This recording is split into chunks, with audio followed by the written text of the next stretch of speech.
Salut les voyageurs, je voulais vraiment profiter de la pause casse-croûte dans ce lieu idyllique qu'est le Wiesgrut à côté du Ballon d'Alsace pour vous parler de ceci. Ceci, c'est un réchaud à alcool ultra léger, ça fait 30 grammes.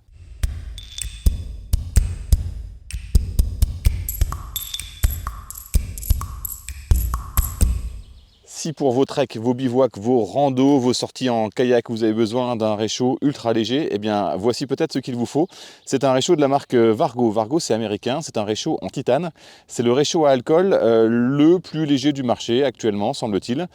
C'est un réchaud qui fait 30 grammes et qui vous permet de porter à ébullition 0,5 litres en 6-7 minutes avec de l'alcool dedans. Mais c'est aussi un réchaud qui est multicombustible. Quand on tourne le réchaud, on a une petite coupelle et là on peut mettre des tablettes ou du gel d'alcool pour réchauffer. Il y a des pieds de chaque côté et c'est ce qui en fait un petit peu le côté multi-usage. Et bien là ensemble, je vais vous montrer. On va se faire une petite tisane en profitant de la vue. Ce réchaud a donc l'avantage d'être léger avec un trépied pour se poser à peu près partout. Il faut juste avoir un sol un peu plat. Hop.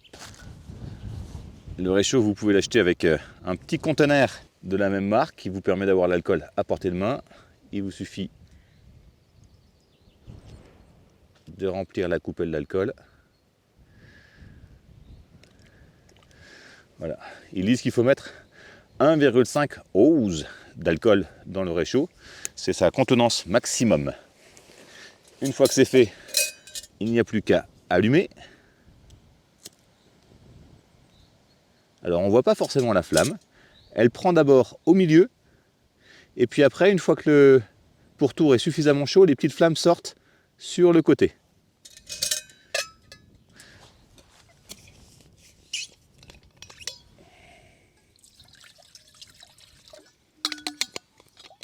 Parce qu'en vrai, on est quand même là pour se faire une tisane.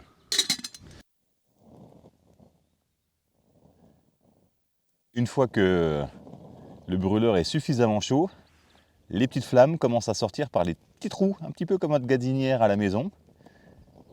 Et la combustion se fait suffisamment forte pour cuire notre eau.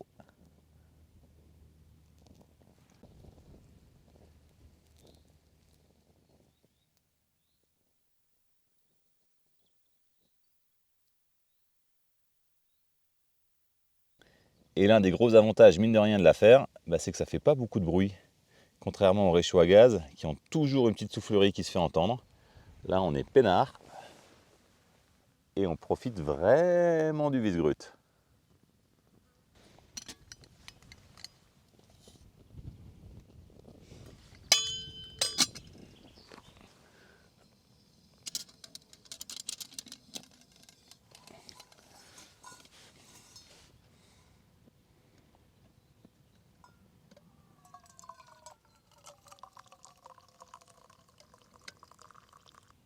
Et pour l'éteindre, il n'y a plus qu'à souffler dessus.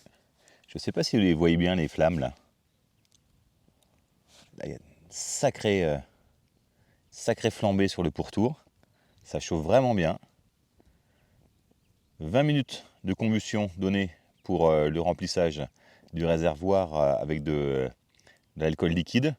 Et 12 minutes de combustion avec des plaquettes d'alcool solide ou avec du gel. Voilà.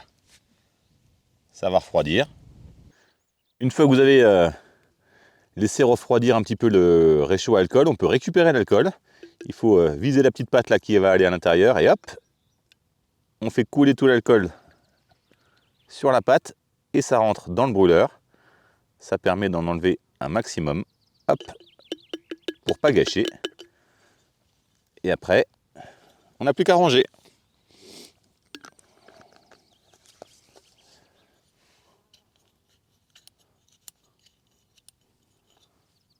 En plus, ça prend vraiment pas de place. Et ben voilà, j'espère que cette vidéo vous aura plu. Si vous avez des questions, n'hésitez pas à les poser en commentaire. Je vous mets dans la bio le lien vers le site marchand où j'ai acheté ce réchaud. N'hésitez pas à liker, à activer la petite cloche, à vous abonner à la page pour ce genre de vidéos et bien d'autres encore autour de la van life, de la randonnée, de l'escalade, de la montagne et de la via ferrata. Allez, bye, ciao!